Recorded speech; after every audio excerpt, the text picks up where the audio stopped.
Yan ba yung original No Limit Anchor? Bawal ka po lang, you can take some pictures, but please avoid junction. Baka po sa baba tayo ng po. Sige po. You can visit. Kinalas, akala ko ginaya lang. Ang galing. Bahay talaga siya. Bahay ng tito ni Juan Luna. Ah, binili niya, tas nilagay dito. Pag may pangalan po kung isa. Ang galing. Mga lumang bahay binili sa original na ano. Original na may-ari, tas tinayo siya dito.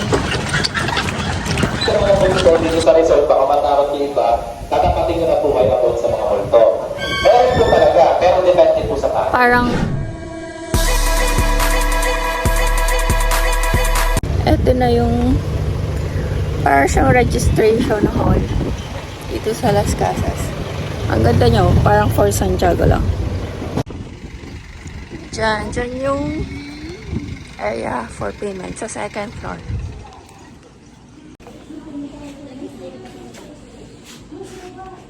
Dito yung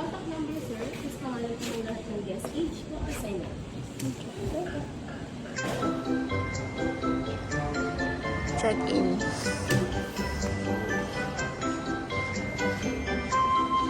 Ang cute ng office nila. Para siyang sinauna. Allow kayong maligo at saka magstay sa beach area hanggang 6 p.m. naman. Then after all these activities, pwede na kayong mag-ikot-ikot sa buong area hanggang 6 p.m. Then babalik lang po kayo dito mamaya sa reception para humingi lang ng exit pass. Thank you.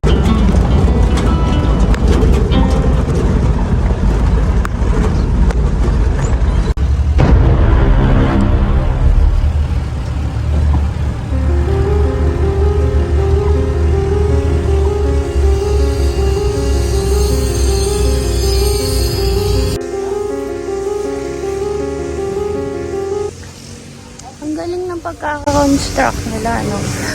Ano siya, old pero parang modern. Kasi may builder. Pwedeng mas builder.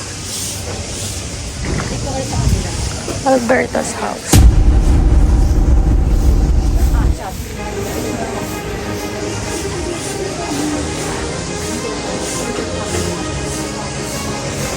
Ayan.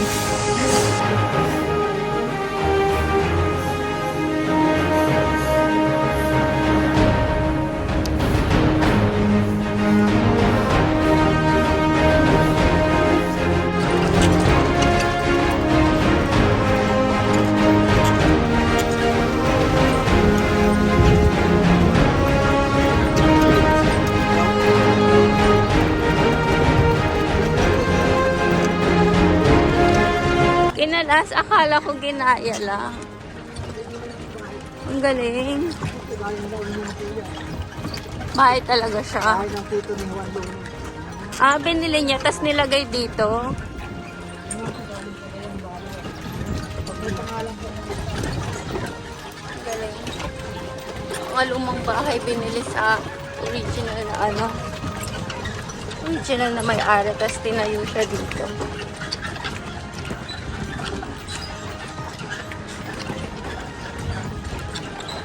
Parang siyang Fort Santiago.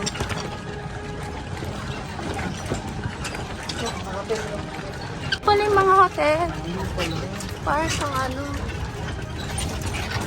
May mga number dito.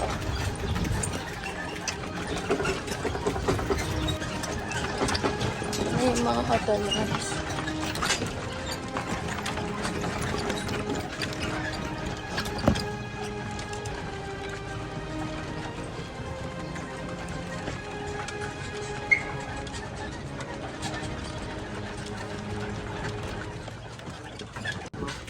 Kasi yan arrange na ang bahay.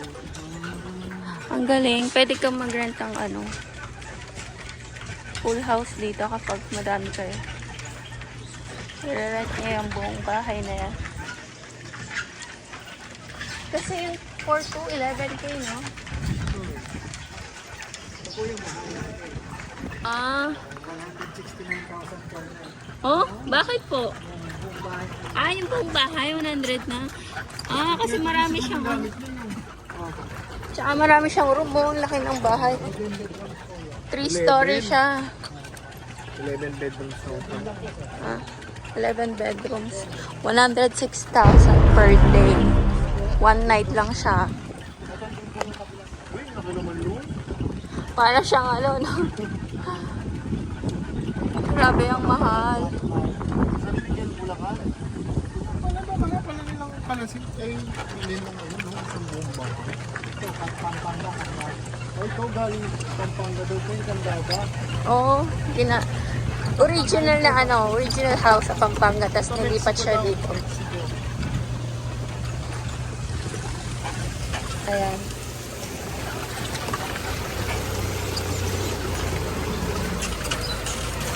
Meron din jeep dito, ginagamit pang tour.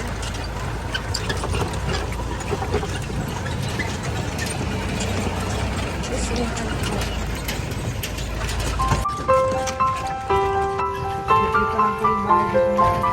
63 bahay, tapos 10 years na siya ginagawa. 100 daw yung target ko marketing. 63 for 10 years, no? In the making. Ilang years pa kaya?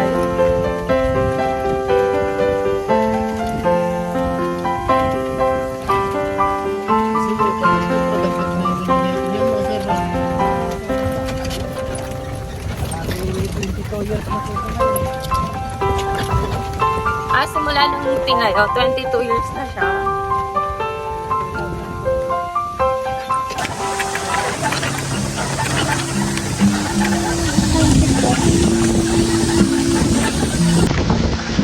Teras Artist Project.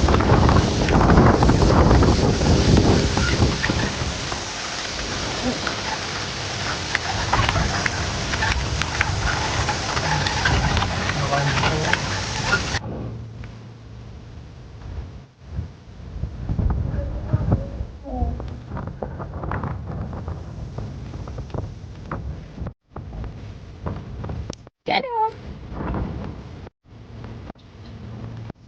Maybe. Meron silang mga board games. Tsaka yung sungka. And billiard.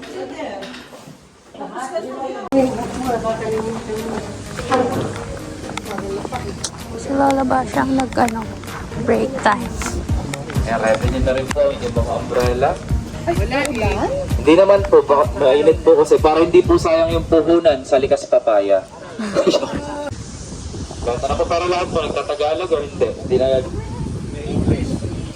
Po, sige po. So, supportahan na lang po ako, baka tugoy ako. Pilipinas Daco, sir. I'm Mark and I will be your tour guide for today. So, during our tour po, we have selected houses that we're going to enter. But before we step on the wooden parts of the house, we have to remove our footwears because this is one of our Filipino traditions that shows our respect to the owner of the house. So before we start the tour, I would like to give you a brief information about the resort. So Las Casas Filipinas de Acosar are Spanish words which means the houses in the Philippines of Acosar. So Acosar, that's the surname of the owner, Mr. Jose Rizalino Acosar and his family of the new San Jose Builders. So Mr. Acosar started collecting old houses in the year 2000 and he opened it to the public in the year 2010. So this resort all in all is 22 years in operations. And then in our tour we have some historical houses that we're going to enter. And then during our tour, I'm going to give you some history about those houses. Like in our first house, so this is our Casa Binyan from Binyan, Laguna. And this house has two parts. So this is the first part of the house, our activity area. And that's the second part, our Italian restaurant. So the first part was built in the year 1700s, owned before by Don Gregorio Alonso. And then in the third generation, the house was owned by Don Lorenzo Alberto Alonso. And Don Lorenzo Alberto Alonso before had two wives. So his first wife was Paula Florentino, wherein they had their son Jose Alberto Alonso, who became our ambassador in Spain. And then his second wife was Brigida Quintos, and they had a daughter named Chodora Alonso, the mother of our national hero, Dr. Jose Rizal. But now, we're going back to Jose Alberto Alonso, who inherited this house. And do you have any idea what did he do to his wife? Any guess? Inano po? Kinarahe. Kayo po, baka may idea lang. Sir, kayo madam. So let me continue the story of the second floor of this house. So for our group this way, please. We're going upstairs. Doon na tulungot ninyo sa second floor. Kailangan may suspension. Yes. Para maging interesting po yung ating kwentuhan. Okay, so tara po. Sa parts natin lang ang igubo. Ano? Maglakas sa parts po pang lumakit. So by the way, have you already watched the movie General Luna? Yes. So this part was in the movie where General Luna was killed. But they don't have any idea about the assassination of General Luna. Hindi po. Because this result was often used by many local television shows and movies like General Luna and then Last Provinciano. Nakita niyo na po sila ako Martin sa personal? Di ba po? Para niyo lang po nakita. Yes. Yes. Awal po.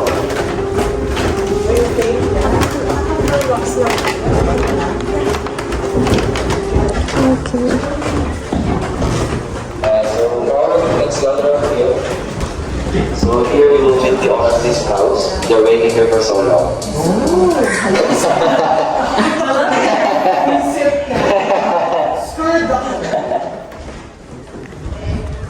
Dahil mo natin iba na makakiyat. Original painting ba yan? Hindi siya Sa replica. bahay, di ba?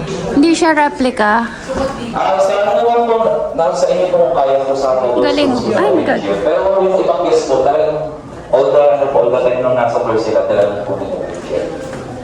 Ayan, so by the way po, this is Jose Alberto Alonso, the uncle of Dr. Sarizal, our national hero, who inherited this house, and his wife, Formoso. So when Jose Alberto Alonso found out the infidelity of his wife, so he got mad and he locked up his wife in this room for more than 4 years. So kinulong lang po, hindi naman ginarahin na.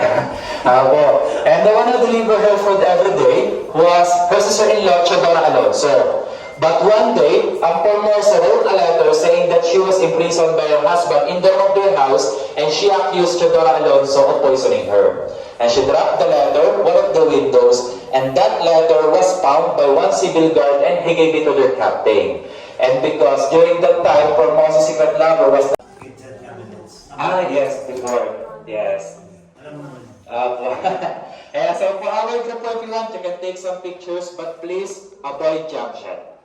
Baka po sa baba tayo ng po. Sige po. You can visit. Saan? Ayaw nga.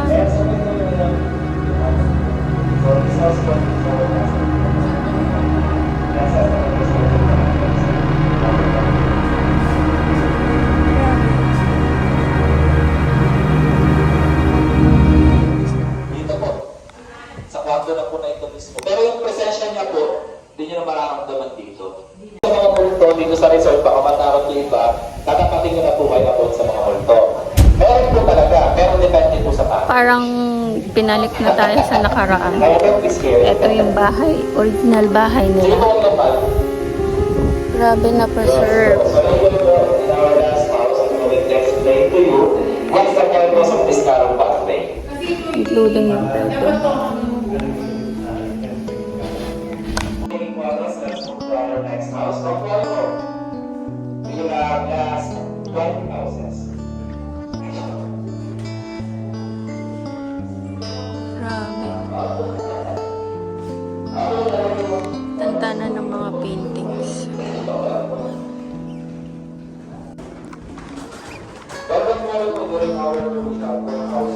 Na-preserve talaga nila yung mga kahoy, no? Siguro, super tibay ng kahoy. Yan pa yung original Noli Me Tangere? Ay, dapat inano natin, tinanong. Ano yan? Proximity of Noli Me Tangere. Ano yun?